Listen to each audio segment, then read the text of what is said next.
how do you explain when things don't go as we assume?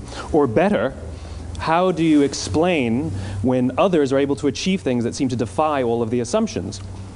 For example, why is Apple so innovative? Year after year after year after year, they're more innovative than all their competition.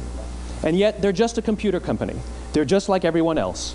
They have the same access to the same talent, the same agencies, the same consultants, the same media. Then why is it that they seem to have something different? Why is it that Martin Luther King led the civil rights movement? He wasn't the only man who suffered in a pre-civil rights America, and he certainly wasn't the only great orator of the day. Why him? And why is it that the Wright brothers were able to figure out controlled powered manned flight when there were certainly other teams who were better qualified, better funded, and they didn't achieve powered manned flight, and the Wright brothers beat them to it? There's something else at play here. About 3.5 years ago, I made a discovery, and this discovery profoundly changed my view on how I thought the world worked, and it even profoundly changed the way in which I operate in it. As it turns out, there's a pattern. As it turns out, all the great and inspiring leaders and organizations in the world, whether it's Apple or Martin Luther King or the Wright brothers, they all think, act, and communicate the exact same way, and it's the complete opposite to everyone else. All I did was codify it. And it's probably the world's simplest idea. I call it the golden circle.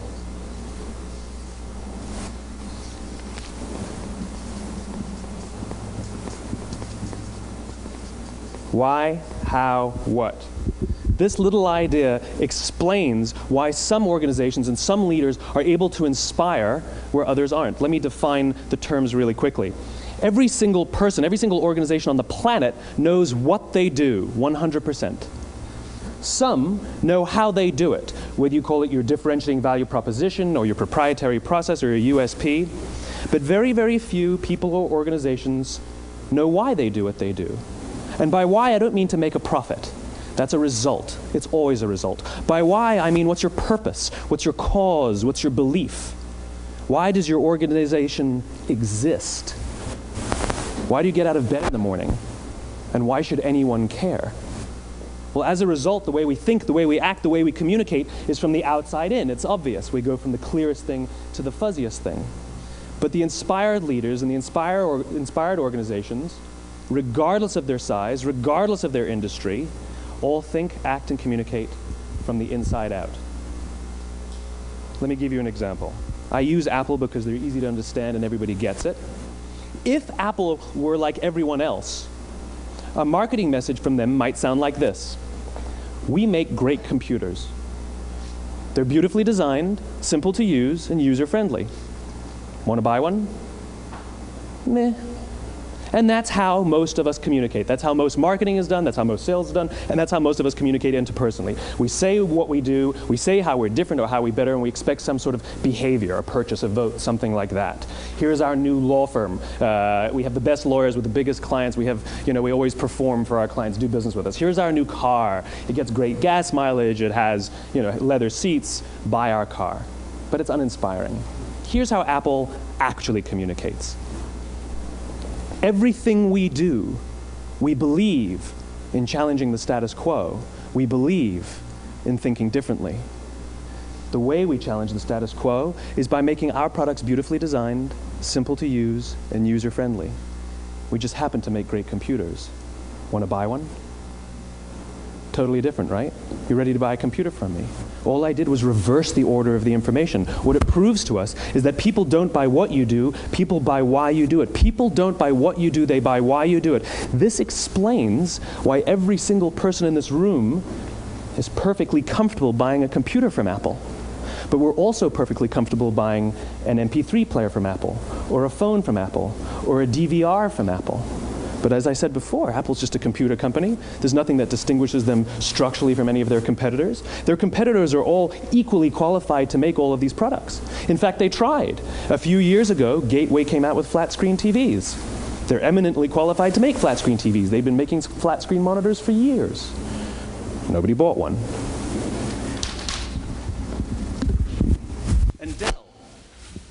Dell came out with MP3 players and PDAs.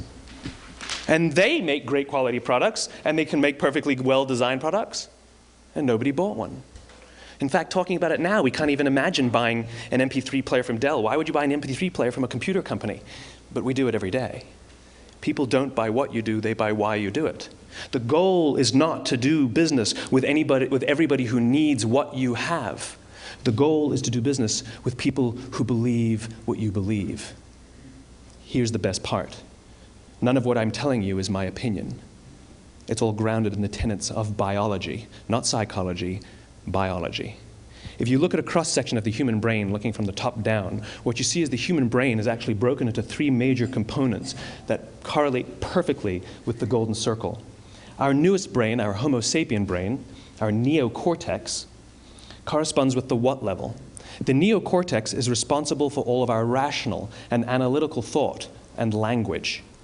The middle two sections make up our limbic brains, and our limbic brains are responsible for all of our feelings, like trust and loyalty. It's also responsible for all human behavior, all decision-making, and it has no capacity for language. In other words, when we communicate from the outside in, yes, people can understand vast amounts of complicated information like features and benefits and facts and figures. It just doesn't drive behavior. When we communicate from the inside out, we're talking directly to the part of the brain that controls behavior, and then we allow people to rationalize it with the tangible things we say and do. This is where gut decisions come from. You know, sometimes you can give somebody all the facts and your figures, and they say, I know what all the facts and details say, but it just doesn't feel right. Why would we use that verb? It doesn't feel right. Because the part of the brain that controls decision-making doesn't control language. And the best we can muster up is, I don't know, it just doesn't feel right. Or sometimes you say you're leading with your heart or you're leading with your soul. Well, I hate to break it to you, those aren't other body parts controlling your behavior. It's all happening here in your limbic brain, the part of the brain that controls decision-making and not language. But if you don't know why you do what you do, and people respond to why you do what you do, then how will you ever get people to vote for you or buy something from you, or more importantly, be loyal and want to be a part of what it is that you do? Again, the goal is not just to sell people who need what you have. The goal is to sell to people who believe what you believe. The goal is not just to hire people who need a job. It's to hire people who believe what you believe. I always say that, you know, there's, if you hire people just because they can do a job, they'll work for your money. But if you hire people who believe what you believe, they work for you with blood and sweat and tears. And nowhere else is there a better example of this than with the Wright brothers. Most people don't know about Samuel Pierpont Langley. And back in the early 20th century, the pursuit of powered man flight was like the dot-com of the day. Everybody was trying it. And Samuel Pierpont Langley had what we assume to be the recipe for success. I mean, even now, you ask people, why did your product or why did your company fail? And people always give you the same permutation of the same three things. Undercapitalized, the wrong people, bad market conditions. It's always the same three things. So let's explore that. Samuel Pierpont Langley was given $50,000 by the War Department to figure out this flying machine. Money was no problem. He held a seat at Harvard and worked at the Smithsonian and was extremely well connected. He knew all the big minds of the day. He hired the best minds money could find, and the market conditions were fantastic. The New York Times followed him around everywhere, and everyone was rooting for Langley. And how come we've never heard of Samuel Pierpont Langley? A few hundred miles away in Dayton, Ohio, Orville and Wilbur Wright. They had none of what we consider to be the recipe for success. They had no money. They paid for their dream with the proceeds from their bicycle shop. Not a single person on the Wright brothers' team had a college education, not even Orville or Wilbur. And the New York Times followed them around nowhere. The difference was Orville and Wilbur were driven by a cause, by a purpose, by a belief. They believed that if they could figure out this flying machine, it'll change the course of the world. Samuel Pierpont Langley was different. He wanted to be rich, and he wanted to be famous. He was in pursuit of the result. He was in pursuit of the riches. And lo and behold, look what happened. The people who believed in the Wright brothers' dream worked with them with blood and sweat and tears. The others just worked for the paycheck. And they tell stories of how every time the Wright brothers went out, they would have to take 5 sets of parts because that's how many times they would crash before they came in for supper. And eventually, on December 17th, 1903, the Wright brothers took flight. And no one was there to even experience it. We found out about it a few days later. And further proof that Langley was motivated by the wrong thing, the day the Wright brothers took flight, he quit. He could have said, "That's an amazing discovery, guys, and I will improve upon your technology." But he didn't. He wasn't first. He didn't get rich. He didn't get famous. So he quit. People don't buy what you do, they buy why you do it. And if you talk about what you believe, you will attract those who believe what you believe. Well, why is it important to attract those who believe what you believe? Something called the law of diffusion of innovation. And if you don't know the law, you definitely know the terminology. The first 2.5% of our population are our innovators. The next 13.5% of our population are our early adopters. The next 34% are your early majority, your late majority, and your laggards. The only reason these people buy touch-tone phones is because you can't buy rotary phones anymore. We all sit at various places at various times on the scale, but what the law of diffusion of innovation tells us is that if you want mass market success or mass market acceptance of an idea, you cannot have it until you achieve this tipping point between 15 and 18% market penetration, and then the system tips. And I love asking businesses, what's your conversion on new business? And they love to tell you, oh, it's about 10% proudly. Well, you can trip over 10% of the customers. We all have about 10% who just get it. That's how we describe them, right? That's like that gut feeling, oh, they just get it. The problem is, how do you find the ones that just get it before you're doing business with them versus the ones who don't get it? So it's this here, this little gap, that you have to close, as Geoffrey Moore calls it, crossing the chasm. Because you see, the early majority will not try something until someone else has tried it first. And these guys, the innovators and the early adopters, they're comfortable making those gut decisions. They're more comfortable making those intuitive decisions that are driven by what they believe about the world, and not just what product is available.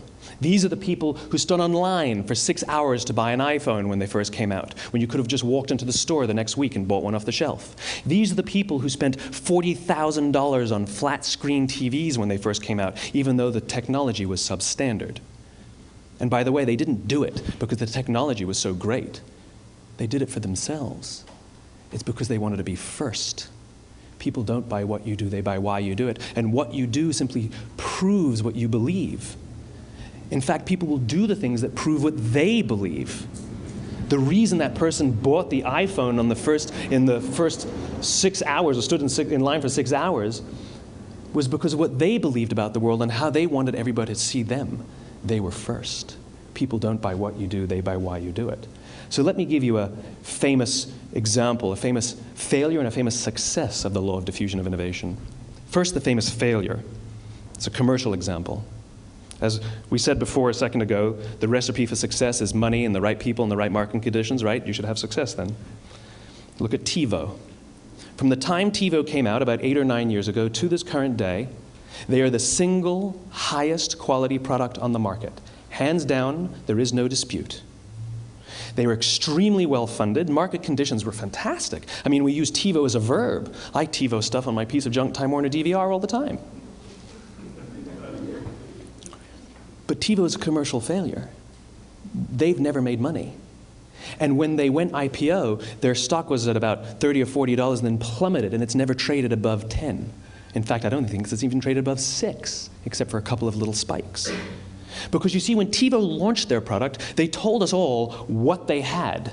They said, we have a product that pauses live TV, skips commercials, rewinds live TV, and memorizes your viewing habits without you even asking.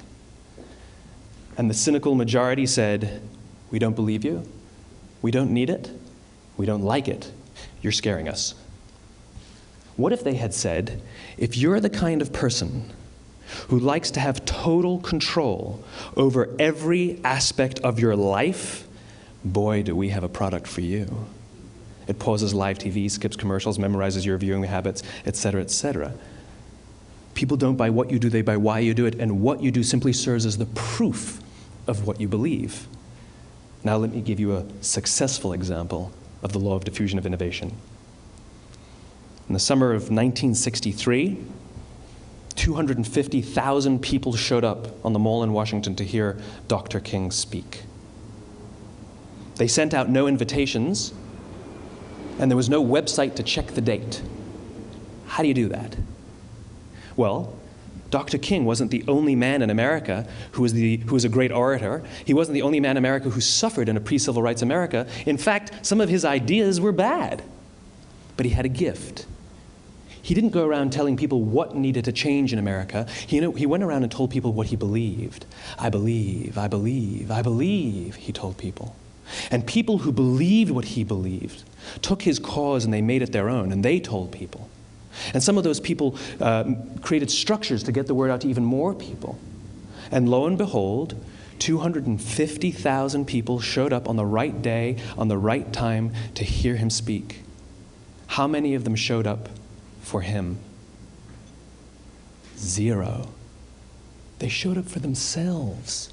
It's what they believed about America that got them to travel on a bus for 8 hours to stand in the sun in Washington in the middle of August. It's what they believed, and it wasn't about black versus white. 25% of the audience was white. Dr. King believed that there are 2 types of laws in this world, those that are made by a higher authority and those that are made by man. And not until all the laws that are made by man are consistent with the laws that are made by the higher authority will we live in a just world. It just so happens that the civil rights movement was the perfect thing to help him bring his cause to life. We followed him not for him, but for ourselves. And by the way, he gave the I have a dream speech, not the I have a plan speech. Listen to politicians now with their comprehensive 12-point plans. They're not inspiring anybody. Because there are leaders and there are those who lead. Leaders hold a position of power or authority, but those who lead inspire us. Whether they're individuals or organizations, we follow those who lead, not because we have to, but because we want to. We follow those who lead, not for them, but for ourselves. And it's those who start with why that have the ability to inspire those around them or find others who inspire them. Thank you very much.